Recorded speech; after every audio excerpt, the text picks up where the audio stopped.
temps, le rapport à la santé mentale, il a été compliqué. Pourquoi? D'abord parce que la santé mentale, c'est invisible, entre guillemets, en tout cas, les signaux de reconnaissance d'une maladie, l'evidence-based medicine de la santé mentale, c'est plus compliqué, même si bien évidemment on évolue, mais on est encore plus compliqué que le simple, entre guillemets, une jambe cassée, que sais-je, ou un cancer, etc.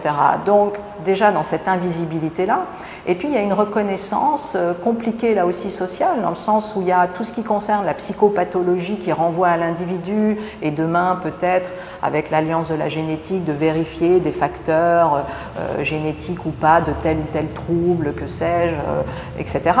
Mais vous avez la question de la psychodynamique, c'est-à-dire en fait la santé mentale, elle encaisse résolument le dysfonctionnement d'une société. Et ça, voilà, donc précarisation sociale, vous vous retrouvez avec des pathologies nouvelles qui arrivent directement de cette précarisation sociale, déplacement des populations, ou réfugiés climatiques, ou que sais-je, ou attentats, comment dire, questions post-traumatiques, etc. Vous allez avoir quantité de nouvelles pathologies qui arrivent là et qui sont directement liées avec la société, et qui ont encore une reconnaissance pathologique pas si simple que ça. On connaît tous les parcours compliqués, je pense sur la question des victimes des attentats, etc. Maintenant, on y est, on a un secrétariat, on a plein de choses. Mais cette santé mentale, c'est le parent pauvre déjà en moyen, c'est 2% effectivement du budget, peut-être un peu plus, que sais-je.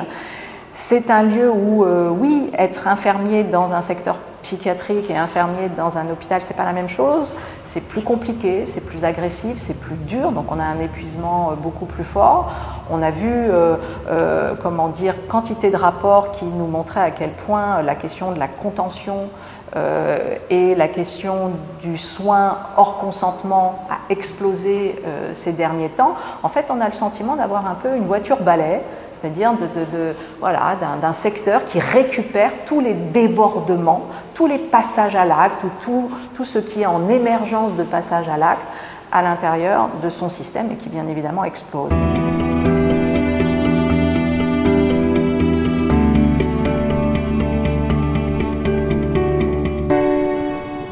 Ça dit quelque chose de nous, c'est-à-dire ces signaux d'alerte-là montrent que oui, c'est absolument déterminant, et je prends juste un chiffre, mais la première cause demain de handicap, selon en tout cas l'OMS, c'est la question de la dépression.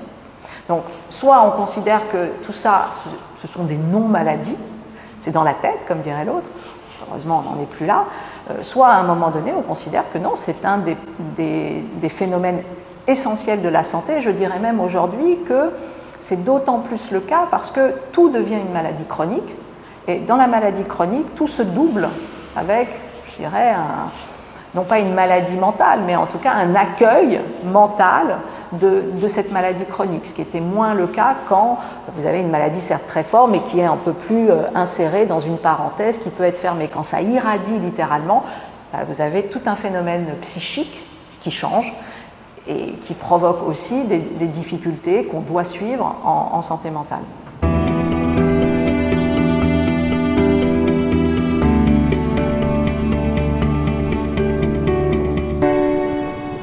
Chacun est conscient d'abord des limites de sa discipline, chacun est aussi conscient des grands bouleversements qui sont ceux de la société à l'heure d'aujourd'hui. Par exemple, les maladies chroniques.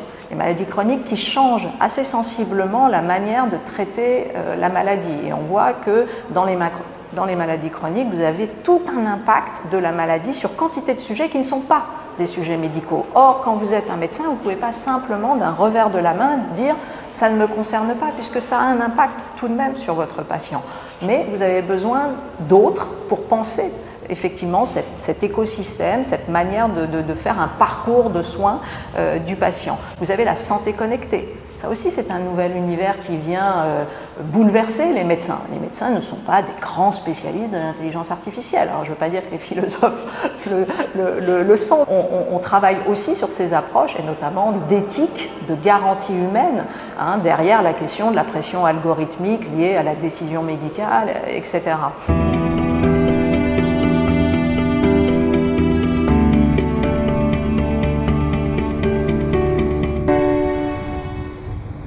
Il y a une demande des patients, il y a une volonté aussi pour les patients d'être au cœur du processus, donc il y a une reconnaissance.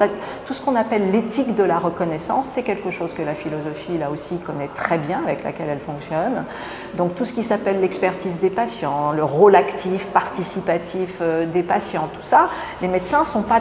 Voilà, ça commence à changer, hein. Puis il y a aussi une affaire générationnelle. Il y a des médecins qui aujourd'hui ont envie précisément de travailler avec des disciplines autres.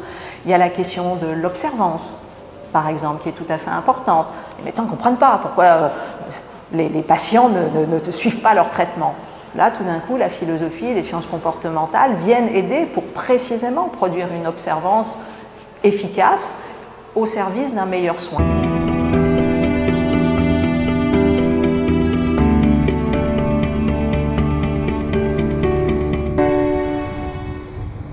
Un univers de pression, de rationalisation économique encore qui produit beaucoup de malaise. Donc si vous voulez, les médecins, face à ce malaise, ils ont aussi envie de trouver des solutions pour penser autrement, pour s'extraire, encore une fois, de cette pression réificatrice.